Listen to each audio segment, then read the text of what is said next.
பத்திரிகை மீடியா உறவுகளுக்கும் மேடையில் அமர்ந்திருக்கும் பெரியவர்களுக்கும் வணக்கம். நான் இங்கே நட்புக்காக தான் வந்தேன். இந்த புத்தகத்தோட எழுத்தாளரும் எனக்கு தெரியாது, அந்த புத்தகத்தையும் நான் படிக்கலை. நசீர் என்னங்க புரியல? நேர்மையாக தானே இருக்கணும். இங்கே நேர்மையாக இருக்கிறது தான் பெரிய தப்பு, கஷ்டமாக இருக்குது. நேர்மையாக வாழ்கிறதா கஷ்டமாக இருக்குது. என்னங்க? தலைவன், எங்கள் தலைவன் மாண்புமிகு முதலமைச்சர் நேர்மையாக இருக்கணும் எங்களுக்கு கற்றுக் கொடுத்துருக்காரு. சந்தோஷம்.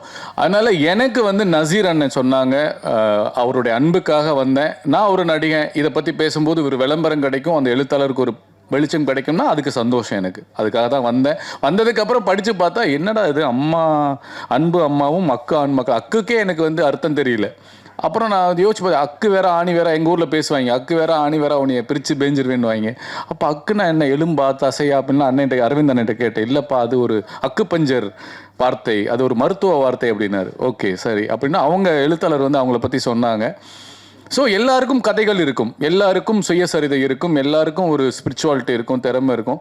அதை எழுத்துக்களாக எழுதும்போது அது மக்களுக்கு போய் சேரணும்னு சொல்லும்போது இதில் என்ன பார்த்தா, சுயநலமாக வாழ்கிறவங்க ஒரு குரூப்பு, சுயநலத்தோடு பொதுநலமாக வாழ்கிறவங்க ஒரு குரூப்பு, பொதுநலம் மட்டுமே வாழ்க்கையாக வாழ்கிறவங்க சித்தர்கள். ஸோ சித்தர்களுடைய ஒரு விஷயத்தை அவங்க எடுத்துக்கிட்டாங்க. அவங்களுக்கு தோணுது, அவங்களுக்கு அனுபவிச்சதை அவங்க எழுதியிருக்காங்க. அது நினைக்கும் போது அது அவங்களுடைய தனிப்பட்ட ஒரு விஷயம். அது மருத்துவம் சார்ந்து இருக்கும்போது இந்த புத்தகத்தை இன்னும் படித்து அதில் இருக்க உண்மை நன்மைகளை நீங்கள் பிரித்து எடுத்துக்கோங்க. இந்த புத்தகத்தை பற்றி நான் பேசலை, சொல்லலை. ஸோ ஏன்னா இது ஒரு தனிப்பட்ட அவங்களுடைய அனுபவம் சார்ந்தது. அதை தாண்டி அப்படி ஒரு பெண், ஐயோ பெண்ணுன்னா அவங்க கோச்சுப்பாங்களே, இல்லை பெண் போதுமாக்கா, லூசு பெண். இல்லை அவங்க 3.5 வயசுல இருந்து பல இன்னல்களை சந்திச்சிருக்காங்க. அப்படிலாம் சொல்லும்போது நான் சொன்ன பெண் ஒரு பெண். என்னங்க என்ன சொல்றது, ஓகே ஃப்ளோ போச்சே. பெண் அவங்க இருங்க, ஓகே. அவங்க 3 வயசுல இருந்து அவங்க அனுபவிச்ச விஷயத்தை எழுதியிருக்காங்க. அது உலகத்துக்கு கொண்டு போய் சேர்க்கணும்னு இருக்காங்க. அது ஒரு ஸ்பிரிச்சுவாலிட்டியாகவும் பொதுநலமாகவும் சொல்லியிருக்காங்க. படிச்சிருந்தா இன்னும் நிறைய பேருக்கு சொல்லுங்க. இங்க இருக்க எல்லாருமே இன்னைக்கு இந்த புத்தகத்தை பத்தி படிச்சு 4 பேருக்கு சொல்லுங்கன்னு தான் அவங்கள நான் தாழ்மையாக கேட்டுக்கிறேன். இங்க வந்ததுக்கு அப்புறம் எனக்கு ஒரு பெரிய நல்ல ஒரு விஷயம் ஒன்று தோணுச்சு. அவங்க ஒரு கிறிஸ்டியன், அவங்க இன்ஸ்பயர் ஆனது ஒரு ஹிந்து, ஒரு சிவன். அதை ப்ரமோட் பண்றது அண்ணன் நசீர். எப்படி இருக்கு பாருங்களேன். இதுதான் தமிழ்நாடு. இன்னைக்கு ஒற்றுமையை வலியுறுத்தி ஒரு எல்லாரும் சந்தோஷமா சமமா இருக்கணும்ன்ற சொல்றது தான் இன்னைக்கு தமிழ்நாடு இருக்கு. அது இந்த மேடை அழகா காமிக்குது. அந்த அழகான மேடையில நானும் ஒரு சின்ன ஒரு பாட்டா இருந்து ரொம்ப ரொம்ப சந்தோஷம். முடிஞ்ச அளவுக்கு நல்லதையே நினைப்போம், நல்லதையே விதைப்போம், நல்லதே நடக்கும். நன்றி, வணக்கம். மன்னிச்சுக்கோங்க, நான் ஏர்போர்ட் போகணும், நான் கிளம்புறேன். 5 மணிக்கெல்லாம் வந்துட்டேன். நன்றி, வணக்கம். அன்பு அம்மாவும் அக்கு ஆன்மாக்களும் என்ற தலைப்பில் ஒரு பெண் படைப்பாளியாக அருமை சகோதரி ஜென்சி அவர்கள் இந்த புத்தகத்தை எழுதியிருக்காங்க. அதை வெளியிடுற விழாவில் நானும் பங்கேற்கிறங்கிறதுல மிகப்பெரிய மகிழ்ச்சி அடைகிறேன். இந்த அரங்கத்திற்கு வருகை புரிந்திருக்கிற அனைத்து ஆண்டோர்களுக்கும் சான்றோர்களுக்கும் அருமை சகோதர சகோதரிகளுக்கும் என்னுடைய மாலை வணக்கம். இந்த இனிய மாலை நேரத்தில் முதல்ல பேசும்போது சொன்னாங்க, ஒரு பெண்ணாக படைப்பாளியாக தயவுசெய்து இந்த வாக்கியங்கள் எல்லாம் எதிர்காலத்தில் மாறணும் அப்படிங்கிறத நான் இங்கே வலியுறுத்த விரும்புகிறேன்.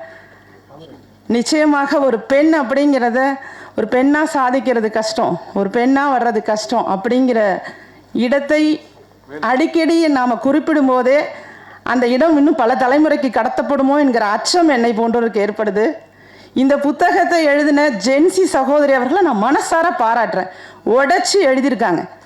எல்லா வரிகள்லையுமே அவர்களுடைய இயல்பு வாழ்க்கை. ஒரு எடுத்துக்காட்டுக்கு சொல்லணும்னா, கொஞ்சம் நகைச்சுவையாக இருந்தாலும் அவங்க சிறிய வயதில் சர்ச்சில் ஃபாதர் ஹக்மின்னு சொன்னார். அதை அடுத்த நாள் உட்காந்து நான் என் சகோதரனோட விளையாண்டேன்.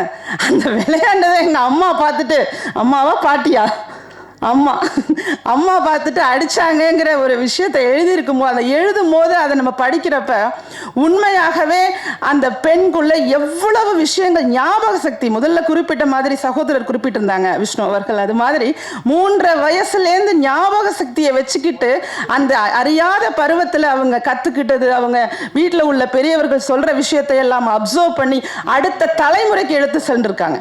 நிச்சயமாக இந்த அன்பு அம்மாவும் அக்கு ஆன்மாக்களும், நானும் ஒரு வாரத்துக்கு முன்னாடி அந்த புத்தகம் பெற்றேன். முழுசா நான் கொஞ்சம் வேகமாக படிப்பேங்கிறதுனால ஓரளவுக்கு படித்தேன்னு நினைக்கிறேன்.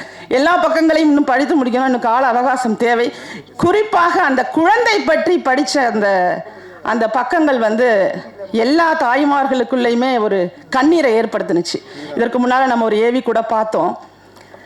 சகோதரி, நானும் சுகப்பிரசவத்தில் பிறந்தவ தான். எப்பன்னா பெரிய வயசெல்லாம் கிடையாது, எனக்கு 42 வயசு ஆகுது. என்னுடைய தெருவோட பேரே ஆஸ்பத்திரி தெரு தான். நான் வசிக்கின்ற தெரு பெயரே ஆஸ்பத்திரி தெரு தான். எங்கள் தெருவிலேயே 7 மருத்துவமனை இருந்த போதிலும் நான் வீட்டில் தான் பிறந்தேன். அதனால் வீட்டில் பிறந்ததுனால அப்படின்னு சொல்லி உங்களை யாராவது மனசை காயப்படுத்தியிருந்தாங்கன்னா அவர்களுக்காக சொல்கிறேன். அந்த காலத்துலலாம் எல்லாரும் வீட்டில் எத்தனையோ பேர் பிறந்திருக்காங்க. அதனால் அந்த மன வருத்தத்தை நீங்கள் நிச்சயமா வெளியில வந்துட்டீங்க. நீங்க சொன்ன கருத்துமே மிக ஆழமானது. அதாவது ஒரு சித்தர் உருவில் ஒருத்தர் வந்தாரு. இதுல மிகப்பெரிய ஒரு விஷயமே ஜென்சி சித்தர், ஜென்சியும் சித்தரையும் நாங்கள் தொடர்புபடுத்துறதே அப்படிங்கிறது மிகவும் வித்தியாசமானதாக இருக்கு. சகோதரர் சவுந்தரராஜன் அவர்களோட கூட நான் பேசிட்டு இருந்தேன். அதாவது உண்மையாகவே இந்த விஷயமே ஒரு புதுமையாக இருக்கு. இங்க சாதி, மதம், இனம், மொழி, அடையாளம் எல்லாவற்றையும் கடந்து ஒரு மனிதராக இங்க மாறி இந்த புத்தகத்தை வடிவமைச்சிருக்காங்க அன்பு சகோதரி ஜென்சி அவர்கள். மென்மேலும் வளரணும். ஒவ்வொரு இடத்திலையுமே இந்த புத்தகத்துல பல விஷயங்கள் இருக்கு. அந்த பிரசவ வலி, அந்த வேதனையை மிகவும் தத்ரூபமாக சொல்லி, அந்த வலி வேதனையை விட அந்த குழந்தையை இழந்த போது ஏற்பட்ட வலி, அந்த வலியை மிக அழகாக அதாவது எழுத்து அப்படிங்கிறது என்னன்னா, நம்ம திரைப்படங்கள் பார்க்கறத விடங்க ஒரு புத்தகத்தை படிக்கும் போது அந்த கேரக்டராகவே நாம மாறுறோம். நான் அதான் சகோதரிட்ட சொன்னேன், இந்த புத்தகத்தை வாசிக்க அந்த கேரக்டரா நம்ம மாறுவோம். அப்படி இந்த புத்தகம் மிக அருமையாக இருக்கு. அவர்கள்ட்ட நான் கேட்டேன், இது எத்தனாவது புத்தகம்னு. இதுதான் என்னுடைய முதல் புத்தகம் என்று கூறினார். முதல் புத்தகத்திலேயே இவ்வளவு திறமையான ஒரு பெண் எழுத்தாளரை பாராட்டுவதற்கு எனக்கு ஒரு வாய்ப்பு கிடைச்சதுக்கு நானும் கடவுளுக்கு நன்றி சொல்லிக்கிறேன். மென்மேலும் பெண்கள் எல்லா துறைகளிலும் சாதிப்பதற்கான அனைத்து வாய்ப்புகளும் இங்க இருக்கு. அதனால தயவு செய்து, இப்ப கூட அண்ணன் ஒருத்தர் பெண் எழுத்தாளர் இருக்காங்க, பெண்கள் எல்லாம் முதல்ல கூப்பிடணும், ஆண்களை கூப்பிடுறீங்கன்னு எனக்கு கோபம் வேற ஏற்படுத்தினாரு. இங்க உட்கார்ந்துருக்காரு. நான் என்ன சொல்றேன், அப்படியெல்லாம் நாங்க எதிர்பார்க்கல. என்ன, எங்களை முதல்ல கூப்பிடுங்க, எங்களை கடைசியா கூப்பிடுங்க, எங்களை அழைத்ததே போதும். இன்னும் அரசியல் அரங்கத்திலும் சரி, இன்னும் எல்லா துறைகளிலும் சரி, எந்த பாகுபாடும் இல்லாம ஜெண்டர் ஈக்குவாலிட்டி வேணும். அங்கே பாலின சமத்துவம் அப்படிங்கிறது நமக்கு மிக தேவையான ஒன்று.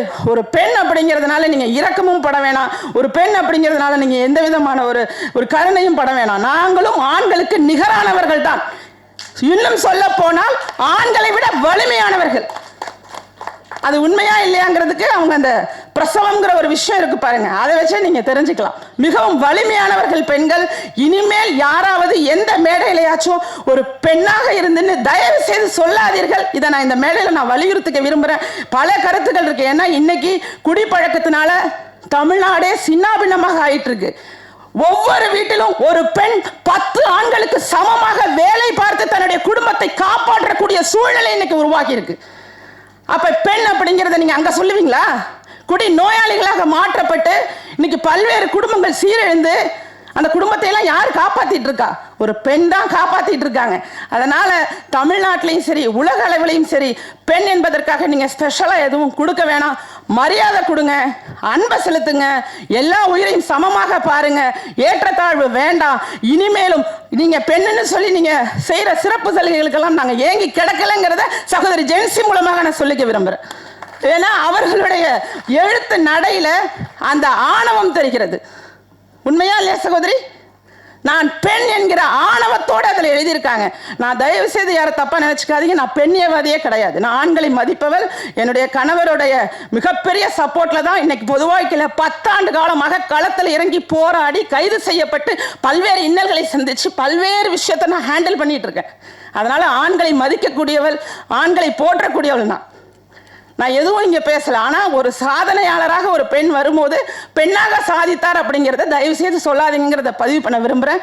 நிச்சயமாக இந்த அன்பு அம்மாவும் அக்கு ஆன்மாக்களும் என்பது ஆத்மார்த்தமாக நம்ம ஆன்மாவோட சேர்ந்த ஒரு புத்தகம். இந்த புத்தகம் மிக மிக வெகுவாக தமிழகம் மட்டும் இல்லாமல் உலகத்தில் உள்ள தமிழ் பெண்கள் அனைவரும் படிக்க வேண்டும் என்று சொல்லி வாய்ப்புக்கு நன்றி கூறி விடைபெறுகிறேன். நன்றி, வணக்கம்.